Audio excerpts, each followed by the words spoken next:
खुशामदीद दोस्तों, कैसे हैं आप। अक्सर रसोई में मैं रूपाली आपका इस्तकबाल करती हूँ।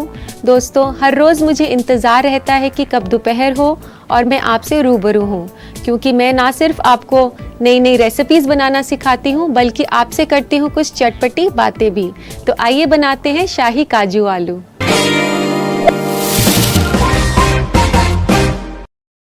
तो दोस्तों, आइए शुरू करते हैं बनाना शाही काजू आलू।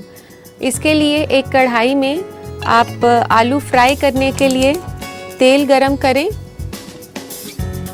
तो ये तेल डाल देते हैं। अच्छे से हमने तेल डालना है, लगभग 1-1.5 कप के आसपास, कि आलू अच्छे से आप डीप फ्राई कर सकें। जब तक ये तेल गरम होता है हम इसके लिए आलू काट लेते हैं। इसको पानी में डालकर रखने से ये काले नहीं होते। अगर आप पहले से काट के रख लेंगे तो कई मर्तबा ये काले हो जाते हैं और देखने में अच्छे नहीं लगते।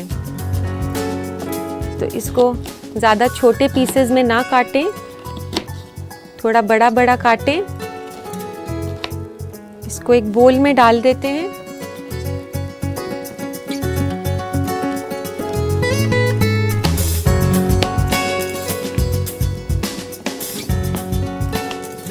इस रेसिपी के लिए आप 2 बड़े आलू ले सकते हैं और अगर छोटे आलू हैं तो 4 भी ले सकते हैं। तेल अच्छे से गर्म होना चाहिए, ज़्यादा ठंडा होगा तो आलू जो है वो ज़्यादा तेल सोख लेगा।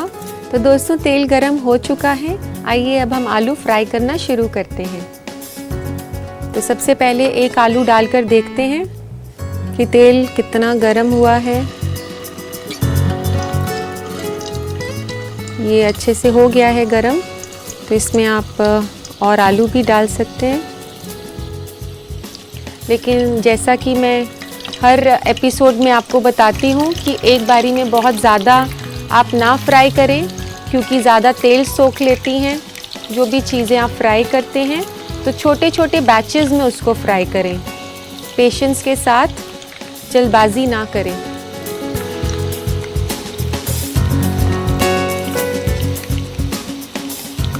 और फ्राई इसको करना है खुले बर्तन में। अगर जो पैन है वो या कढ़ाई जिसमें भी आप फ्राई कर रहे हैं वो छोटा होता है, उसको जगह नहीं मिलेगी फ्राई होने के लिए। कुछ भी अगर आप फ्राई कर रहे हैं तो भी जो आप स्नैक या कुछ भी फ्राई कर रहे हैं, जैसे तो हम अभी आलू ही फ्राई कर रहे हैं, तो ये काफ़ी ज़्यादा ऑयली हो जाते हैं। तो इस बात का आप ज़रूर ध्यान रखें कभी भी कुछ फ्राई करें तो। इसको अच्छे से क्रिस्प ब्राउन करना है। ये क्रिस्प होंगे, कुरकुरे होंगे, तभी ज़्यादा टेस्टी लगेंगे। दोस्तों, ये फ्राई हो चुके हैं। इसको आप एक प्लेट में निकाल लें। एक प्लेट में आप एब्जॉर्बेंट पेपर ज़रूर लगाएं ताकि जो इसका एक्सेस ऑयल है वो निकल जाए।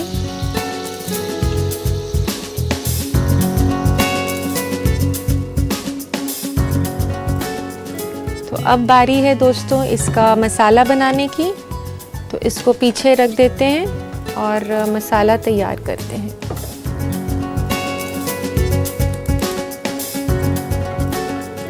मसाला बनाने के लिए आप इसमें डालें थोड़ा सा तेल। तेल की जगह अगर आप देसी घी यूज़ करना चाहते हैं तो वो भी आप कर सकते हैं। 1 टेबलस्पून काफ़ी होगा।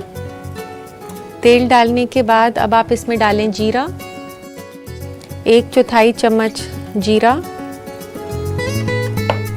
जीरे के साथ आप डालें तेज पत्ता,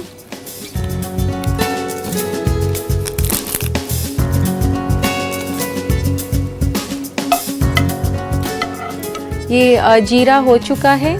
अब आप इसमें कटा हुआ एक बड़ा प्याज डालें।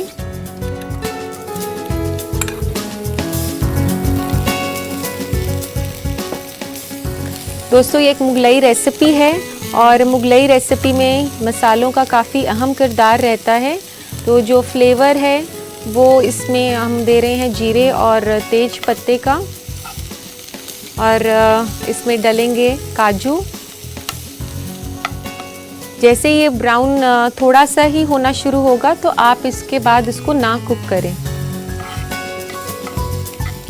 दोस्तों ये देख लीजिए, ये हल्का सा ब्राउन अब होना शुरू हो गया है। अब धीमी आंच पर आप इसे करें और इसमें डालते हैं थोड़ी सी हल्दी। 1/4 चम्मच के आसपास आप हल्दी डालें और इसमें डालें 1 चम्मच थोड़ा भर के नमक का।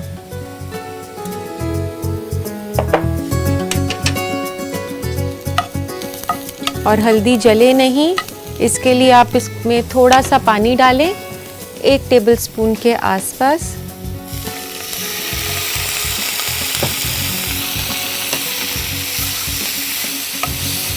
इसी के साथ आप डालें इसमें दही, 2 से 3 बड़े चम्मच दही के। और दही आप ध्यान रखें कि अच्छे से आपने उसे फेंटा हुआ हो। और जब आप दही डालें तो आप इसकी आंच धीमी करें, क्योंकि दही अगर आप तेज़ आंच पे डालते हैं तो दही फट जाती है। तो इसके लिए बहुत ज़रूरी है कि दही धीमी आंच पर डाली जाए। अब इसको तब तक कुक करना है जब तक ये दही सूख नहीं जाती। तो तकरीबन इसमें 5 मिनट लगेंगे। इस ग्रेवी में जैसे दोस्तों आप देख रहे हैं कि टमाटर नहीं है, और इस ग्रेवी को जो खटास है और टैंगीनेस है वो दही से आएगी। और दही जो है एक रिच सोर्स है कैल्शियम का, तो इसे अपनी डाइट का हिस्सा ज़रूर बनाएं। दोस्तों देखिए, ये दही अब सूख गया है और अब इसमें फिर से आप धीमी आंच करें और इसमें डालें काजू का पेस्ट। कम से कम आप 2 बड़े चम्मच काजू के पानी में भिगाएं और उसको 15 मिनट के बाद पानी के साथ ही मिक्सी में चला दें और फिर आपका ये पेस्ट तैयार हो जाएगा। दोस्तों काजू जो है ये काफ़ी रिच सोर्स है प्रोटीन का, और इसमें मोनोसैचुरेटेड फैट्स रहते हैं जो आपको हार्ट की प्रॉब्लम से प्रिवेंट करते हैं।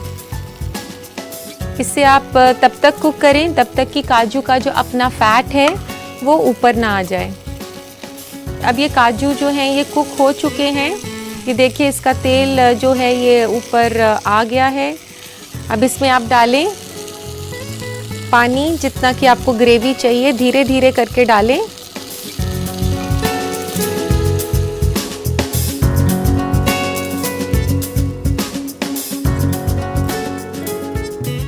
तो ये ग्रेवी का जो पानी है ये उबल गया है।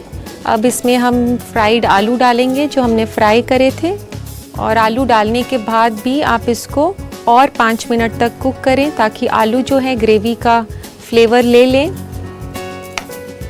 दोस्तों मैं आपको बता दूं कि ये डिश जो है आप वेरिएशन के लिए एक बार तो आप आलू से बना सकते हैं, दूसरी बार आप फ्राई करे हुए पनीर के टुकड़ों के साथ। तो ये उतना ही जायकेदार बनेगा जितना कि आलू के साथ। तो अब इसमें आप डालें इसको स्पाइसी करने के लिए। जैसे कि इसमें लाल मिर्च नहीं है, कोई भी ज़्यादा स्पाइसेस नहीं है, तो इसमें हरी मिर्च 1 से 2 छोटे चम्मच कटी हुई,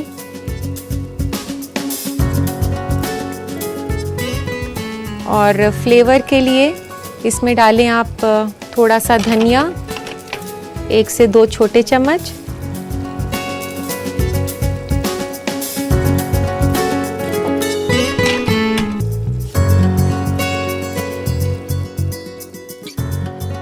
तो ये आलू के ऊपर दोस्तों देखिए अच्छे से मसाले की कोटिंग हो गई है।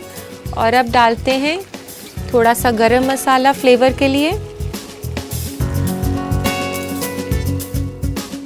गरम मसाला डालने के बाद तैयारी करते हैं इसको सर्व करने के लिए। उसके लिए लेते हैं हम एक सर्विंग बोल,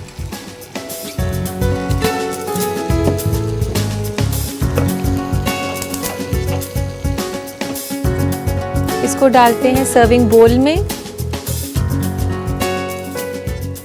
देखिए दोस्तों ये कितनी खूबसूरत लग रही है। तो इसकी गार्निशिंग कर लेते हैं हम धनिये के साथ। ये कटा हुआ धनिया है, थोड़ा सा ऊपर से डालें, और थोड़ी सी इस पर डालते हैं हरी मिर्च। हमारे पास ये दही था जो हमने फेंट कर रखा हुआ था, इसके आप कुछ बूंदें इसके ऊपर डालें, ये क्रीम की जैसी लुक देंगी। और अब थोड़ा सा गरम मसाला ऊपर से फ्लेवर के लिए डाल दें। तो लीजिए, तैयार है बेहद ही इंतहा और लजीज शाही काजू आलू।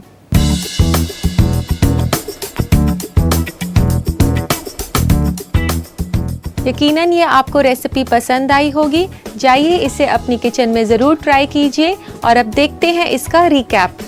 शाही काजू आलू बनाने के लिए हमें चाहिए 2 अदद बड़ा आलू, 2 बड़ा चम्मच काजू का पेस्ट, 1 छोटा चम्मच अदरक कटा हुआ, 1/4 छोटा चम्मच जीरा, 1 अदद तेज पत्ता, 1 अदद प्याज कटी हुई, 1/4 छोटा चम्मच हल्दी, आधा छोटा चम्मच गरम मसाला, 3 छोटा चम्मच हरा धनिया कटा हुआ, 3 छोटा चम्मच हरी मिर्च कटी हुई, 3 बड़ा चम्मच दही फेटा हुआ, 1/4 कप दूध, 1 छोटा चम्मच नमक और 1.5 कप तेल।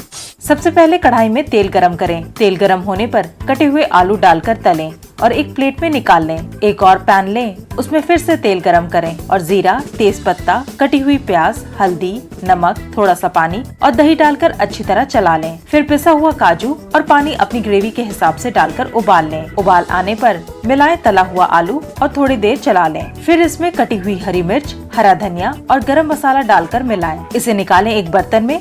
हरा धनिया, हरी मिर्च, दही और गरम मसाले से गार्निश करके सर्व करें। लीजिए, तैयार है शाही काजू आलू।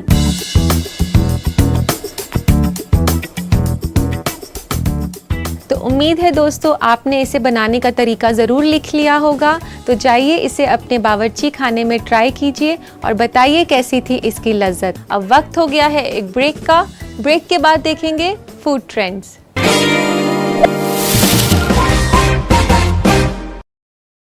ब्रेक के बाद मैं आपकी मेज़बान रूपाली आपका इस्तकबाल करती हूँ। दोस्तों, अभी तक तो हमने बात की खाना पकाने की और अब देखते हैं फूड ट्रेंड की दुनिया में क्या क्या बदलाव आ रहे हैं। फूड ट्रेंड में आज हम आपको बताएंगे महाराष्ट्र के खाने से मुतालिक कुछ ऐसे मालूमात जो आपको महाराष्ट्र के कल्चर से वाकिफ कराएंगे। महाराष्ट्र एक बड़ा स्टेट है, इसलिए यहाँ मुख्तलिफ किस्म के जायके मिल जाएंगे। यहाँ की क्विजीन खासकर 2 हिस्सों में बटी हुई है, कोंकणी और वरदी।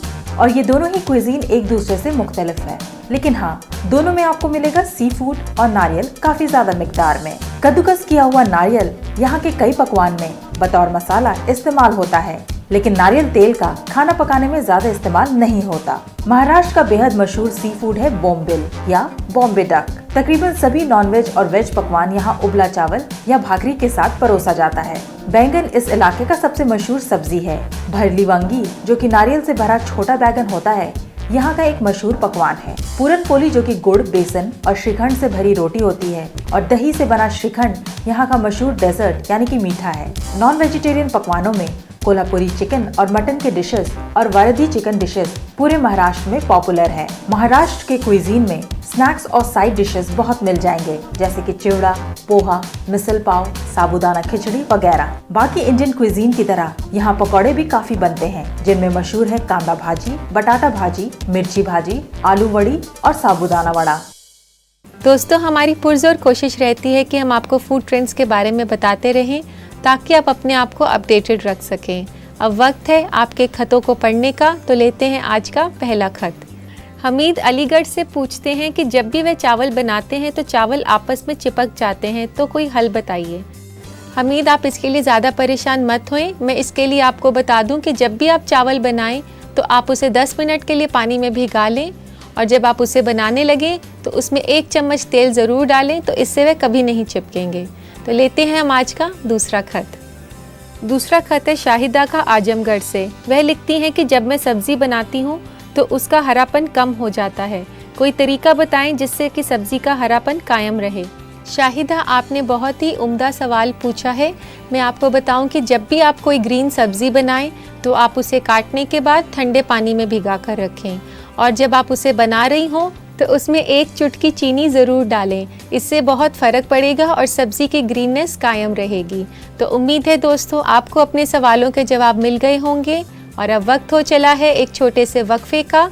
कहीं मत जाइएगा, देखते रहिएगा अक्सर रसोई।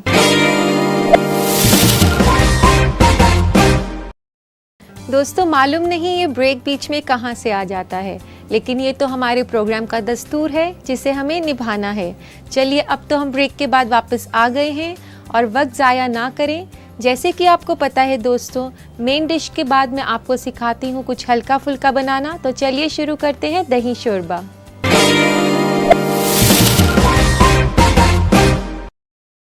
तो चलिए दोस्तों शुरू करते हैं एक बहुत ही जायकेदार रेसिपी दही शोरबा। तो इसको बनाने के लिए सबसे पहले आप थोड़ा सा अदरक 1 चम्मच के तकरीबन आप लें और उसमें डालें हरी मिर्च 1 चम्मच। 1 चम्मच से कम भी डाल सकते हैं आप, जितना आपको स्पाइसी चाहिए। इसको अच्छे से कूट लें आप। ये बहुत ही अच्छा फ्लेवर देगा जिंजर आपके सूप को। तो ये बन गया है पेस्ट हरी मिर्च और अदरक का। तो अब कढ़ाई गरम करें। ये दही शोरबा जो है ये एक किस्म का सूप है। इसके लिए आप 1 छोटा चम्मच देसी घी लें। इसको दोस्तों आप ऑयल में ना बनाएं, उससे इसका फ्लेवर ख़त्म हो जाएगा।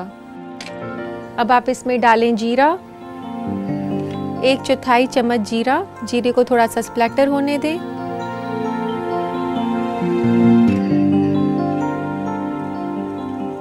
दोस्तों कोशिश करें कि आप अपनी कुकिंग में नॉनस्टिक पैन्स यूज़ करें, नॉनस्टिक पैन्स या कढ़ाई। इससे आप ज़्यादा तेल यूज़ करने से बच जाते हैं।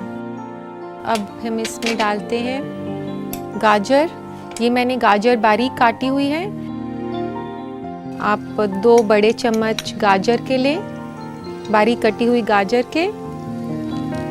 ये बीन्स हैं। ये बीन्स को भी मैंने इसी तरीके से छोटा छोटा काटा हुआ है। ये भी आप 1 से 1.5 चम्मच लें।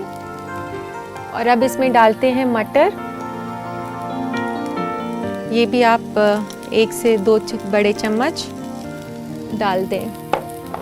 उसके बाद ये गोभी है। गोभी के भी 1 से 2 फूल आप ले सकते हैं। सारी वेजिटेबल्स जो हैं आप थोड़ी थोड़ी लें।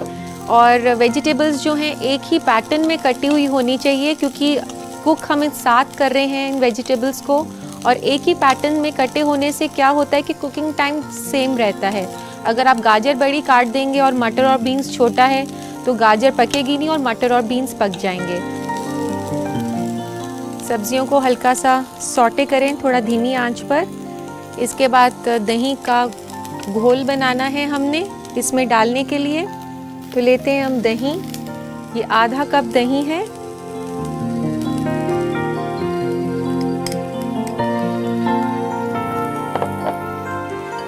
इसको आप मिक्स करें। और अब इसमें डालेंगे आप 2 छोटे चम्मच बेसन। थोड़ा भर के डालना है, ज़्यादा कम ना डालें। इसको मिक्स कर लें।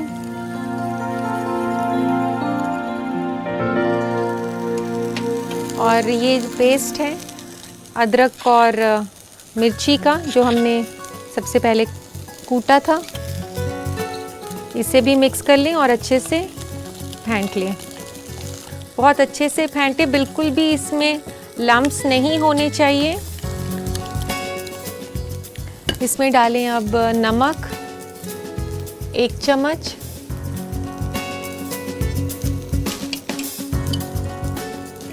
और 3 कप पानी।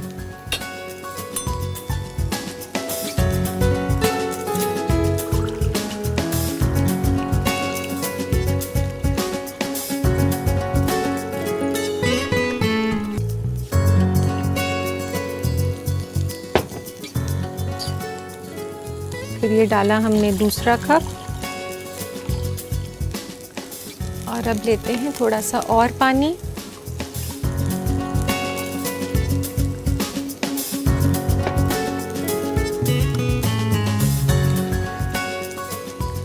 अब ये वेजिटेबल्स इधर सॉटे हो चुकी हैं। अब आप इसमें धीरे धीरे करके ये दही का मिक्सचर डालें। नीचे से बेसन जो है वो रह ना जाए, इसलिए उसको हिलाते हिलाते डालें।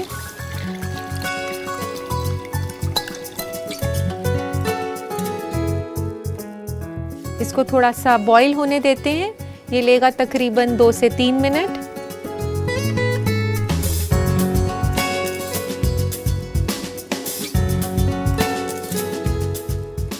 तो ये अब तैयार हो गया है। इसको सर्व करना है। तो लेते हैं एक सर्विंग बोल और इसको सर्विंग बोल में डाल देते हैं। ये कभी भी बिना झिझक के पी सकते हैं क्योंकि ये लो कैलोरी है। तो इसको गार्निश कर लेते हैं बारीक कटे हुए धनिया पत्ता से। गार्निशिंग के साथ साथ ये इसकी खुशबू भी बढ़ाएगा। तो लीजिए, तैयार है दही शोरबा।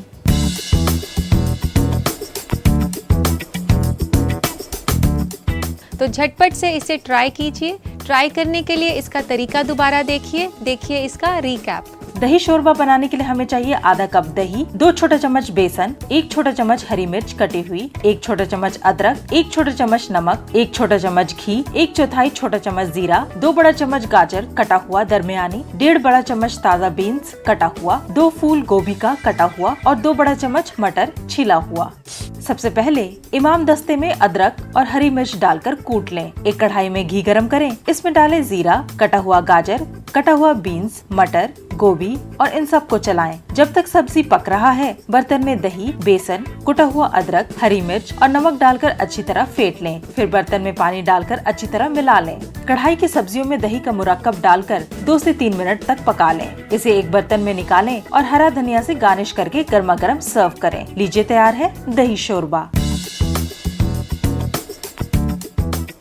उम्मीद है दोस्तों आपने इसकी रेसिपी नोट कर ली होगी और आप इसे ज़रूर ट्राई कीजिए। अपनी शाम को खूबसूरत और जायकेदार बनाइए। दोस्तों, अब वक्त आ गया है आपसे विदा लेने का।